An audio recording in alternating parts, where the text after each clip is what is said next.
ছিলেন একজন সফল ফ্রিল্যান্সার। আউটসোর্সিং করে যে আয় হতো তা দিয়ে নিজের খরচ চালাতেন তিনি। স্বপ্ন ছিল উচ্চশিক্ষা নিতে দেশের বাইরে যাবেন, সে প্রস্তুতিও নিচ্ছিলেন। কিন্তু হঠাৎই নেমে এলো অন্ধকার। স্বপ্নগুলো সব দুঃস্বপ্নে পরিণত হলো। আন্দোলন চলাকালে তিনি শিক্ষার্থীদের পানি ও বিস্কুট খাওয়াচ্ছিলেন, আর সে সময় মাথায় গুলিবিদ্ধ হয়ে মারা যান তিনি।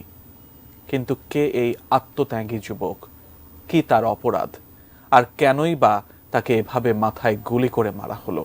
প্রশ্ন পরিবারের। বিস্তারিত জানাচ্ছেন এসআই রাজ।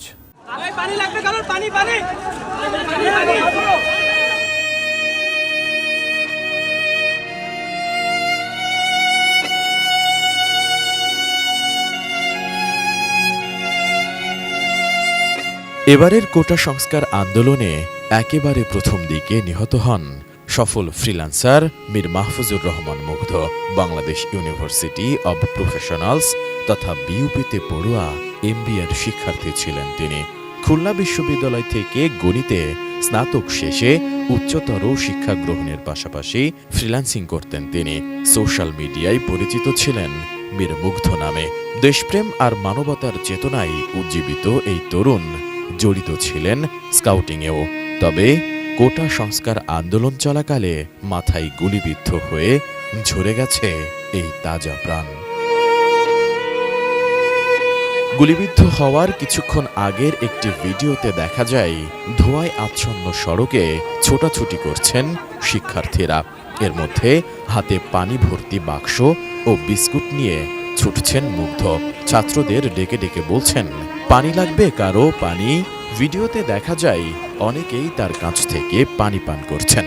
কাঁদানে গ্যাসের ঝাঁঝালো ধোঁয়ায় বেশ কয়েকবার চোখ মুছতেও দেখা যায় মুগ্ধকে।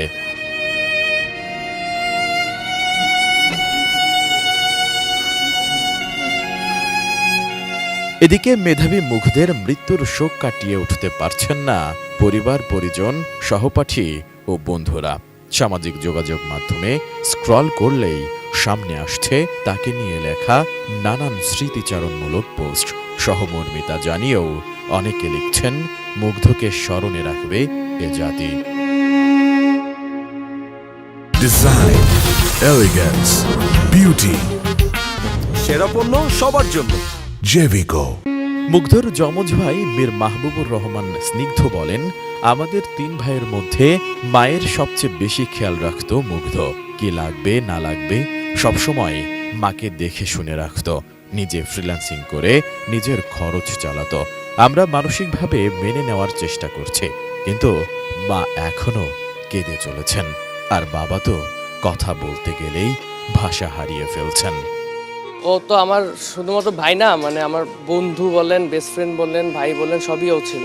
একসাথে আমরা সবসময় সব কিছু করতাম, একসাথে সব জায়গায় যেতাম, একসাথে মানে যত রকম যা কিছু আছে সব কিছু একসাথেই আমরা করতাম। ওর খুব ইচ্ছা ছিল বিমান বাহিনীতে জিডি পাইলট হিসেবে কাজ করবে। তো ওর কাছে কোনো ফোন টোন ছিল না যখন আইএসএসবি থেকে বের হয়েছে। আমি এমইএসে যাচ্ছি বাস দিয়ে, ওকে রিসিভ করতে যাচ্ছিলাম, কিন্তু পুরোপুরি যেতে পারিনি। এমইএসে দেখি রাস্তার পাশে একলা বসে আছে, বসে বসে কাঁদতেছে। তো এই স্মৃতিটা আমার কাছে সবসময় মনে থাকে, যে ওর এই একটা আক্ষেপ সবসময় থেকে যাবে। রিসেন্টলি আমি অনেক জায়গায় দেখতে পাচ্ছি যে অনেকে ওর একটা স্ট্যাটাস নিয়ে ওটাকে ভিন্ন খাতে প্রবাহিত করার চেষ্টা করতেছে।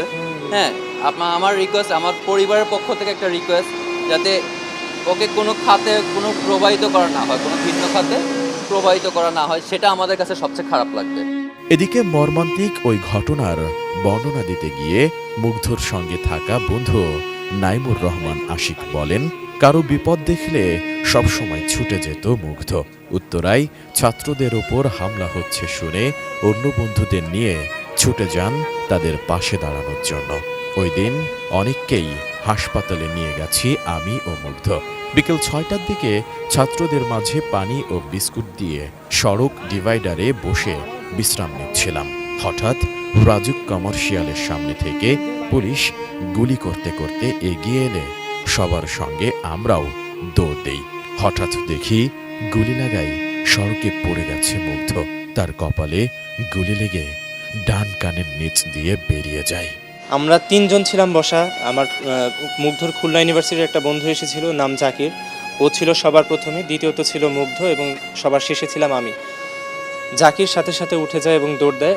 কিছুক্ষণ পরেই আমিও দৌড় দিই। দৌড় দেওয়ার পর আমি 2 থেকে 3 কদম যাবার পর যেটা দেখতে পাই যে জাকির আমার সামনে আছে এবং সবাই দৌড়াচ্ছে, কিন্তু মুগ্ধ আমার সামনে আর নেই। তখন আমি ওই জায়গাতেই থেমে যাই এবং ঘুরে তাকিয়ে দেখতে পেলাম যেটা যে মুগ্ধর হাতে সেই পানির বোতল, বিস্কিটের ব্যাগ, সেই অবস্থাতেই মুগ্ধ মাটিতে পড়ে যাচ্ছে এবং আমার দিকে তাকিয়ে আছে।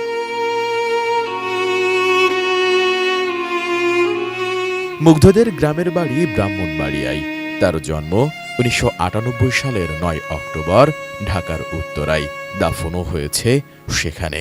উত্তরার ইসলামিক এডুকেশন সোসাইটি থেকে প্রাইমারি এবং Uttara high school and college থেকে এসএসসি ও এইচএসসি সম্পন্ন করেন তিনি। 2019 সালে ভর্তি হন খুলনা বিশ্ববিদ্যালয়ের গণিত বিভাগে। লেখাপড়ার পাশাপাশি ভালো ফুটবলও খেলতেন মুগ্ধ। গায়ক, গিটারিস্ট বা সংগঠক হিসেবেও সুনাম রয়েছে তার। এমন এক টকবকে যুবকের এহেন করুণ মৃত্যু কাঁদিয়েছে অনেককেই।